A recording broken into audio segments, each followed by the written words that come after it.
কতবার বলেছি না চায় আবার চিনি দিবি না।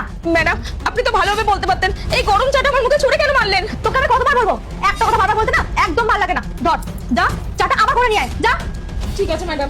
টাকার জন্য গাছ লাগিয়েছি, বিনা কাজে করে টাকা দিয়ে দেবো। নে ধর এগুলো কেচে দে।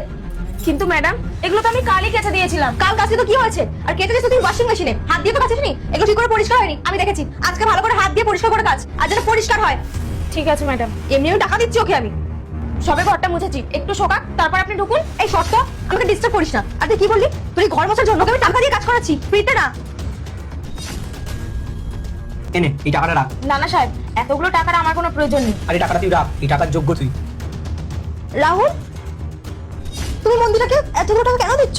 শ্রুতি তুমি ঠিক আছো? তোমার শরীর ঠিক আছে এখন? সেটা পরের কথা, আগে তুমি বলো ওকে এতগুলো টাকা কেন দিলে তুমি? শ্রুতি ওই টাকাটা আমি ওকে খুশি হয়ে দিয়েছি, তুমি ওকে কিছু বলো না। খুশি হয়ে দিয়েছে মানে? তোমার কি টাকা বেশি হয়ে গেছে?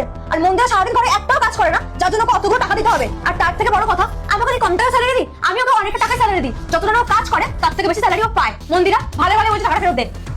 এক মিনিট, আমি জানি ভালো মতন তুমি মন্দিরাকে দিয়ে কত কাজ করাও, আর তুমি এটা ভুলে যাও না আজকে তুমি সুস্থ হয়ে বসে আছো না শুধুমাত্র ওর জন্য। মানে উফ, হঠাৎ করে পেটটা কেন ব্যথা করছে?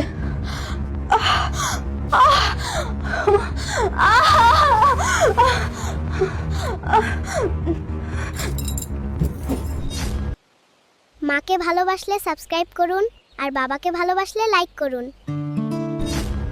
ম্যাডাম ম্যাডাম কি হয়েছে আপনার? ম্যাডাম উঠুন ম্যাডাম। এ ভগবান, বাড়িতে তো কেউ নেই, আর সাহেবও তো অফিসে গেছে। এবার আমি কি করব? একটা কাজ করি, ডাক্তারবাবুকে ফোন করি। তাই বুঝলে কেন আমি ওকে টাকাটা দিলাম? আর যদি ও না থাকতো জানি না আমার বাচ্চার আর তোমার কি হতো। রাহুল, আমি আমার ভুলটা বুঝতে পেরেছি। আর মন্দিরা সত্যি দ্বিতীয় পর্ব দেখতে এখনই সাবস্ক্রাইব করুন। পরের অংশ খুব শিগগিরই আপলোড করা হবে, মিস করবেন না।